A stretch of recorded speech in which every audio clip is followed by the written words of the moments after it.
ঈদ মানে খুশি, ঈদ মানে আনন্দ, সঙ্গে তো মজার খাওয়া দাওয়া আছে, সেটা তো আমরা ভুলতেই পারি না। আর সেটা যদি নিজের হাতে তৈরি হয় তাহলে তো কথাই নেই। এখানে আমি প্রায় 1 কেজি 200 গ্রাম ময়দা নিয়েছি।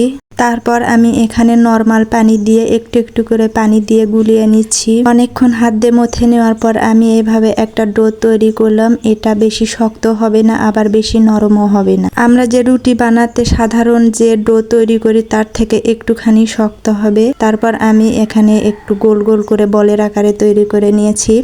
এখন আমি ডোনাটের মতো করে শেপ করে নিলাম। এখানে আমি 250 গ্রামের মতো ডালডা দিয়েছি এবং 300 গ্রামের মতো সয়াবিন তেল দিয়েছি। তারপর আমি অল্প অল্প করে কর্নফ্লাওয়ার দিচ্ছি।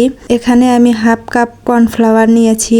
কর্নফ্লাওয়ারগুলো আমি ডালডা এবং তেলের মধ্যে মিশিয়ে নিচ্ছি। এই তো আমার এখানে মেশানো হয়েছে। তারপর আমি ডোনাটের মতো শেপ দিয়ে রেখেছিলাম, সেগুলো আমি এই তেলের ভেতরে চুবিয়ে রাখছি। সবগুলো চুবিয়ে নেওয়ার পর এগুলো আমি প্রায় 15 মিনিট রেস্টে রেখে দিব। এই তো আমার 15 মিনিট রেস্টে রেখে দেওয়া হয়ে গিয়েছে। তারপর আমি এগুলো বানাতে শুরু করলাম। রেস্টে রেখে দেওয়ার পর এটা আপনি লম্বা হয়ে যাবে। বেশি তাড়াহুড়ো করতে যাবেন না, বেশি তাড়াহুড়ো করলে এটা ছিঁড়ে যাওয়ার ভয় থাকে। এই তো আমি যেভাবে আস্তে আস্তে করছি এভাবেই করতে থাকবেন। আমি একবার একটু মোচড় দিয়ে দেখিয়ে দিলেন, আমি আরেকবার মোচড় দিয়ে দেখিয়ে দেব এটা কিভাবে মোচানো হয়। এটার উপরে তেমন কোনো জোর খাটাতে হয় না, শুধু হাত দিয়ে একটু চেপে চেপে একাই লম্বা হয়ে যাবে। এই তো আমার সবগুলো একবার করে মোচড় দেওয়া হয়ে গেছে।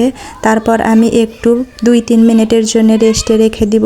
তারপর আমি আবার বানাতে শুরু করে দিব। এভাবে ঘুরিয়ে ঘুরিয়ে আমি মোচড় দিব, আর দিতে দিতে আমার সেমাইটা প্রায় চিকন হয়ে যাবে।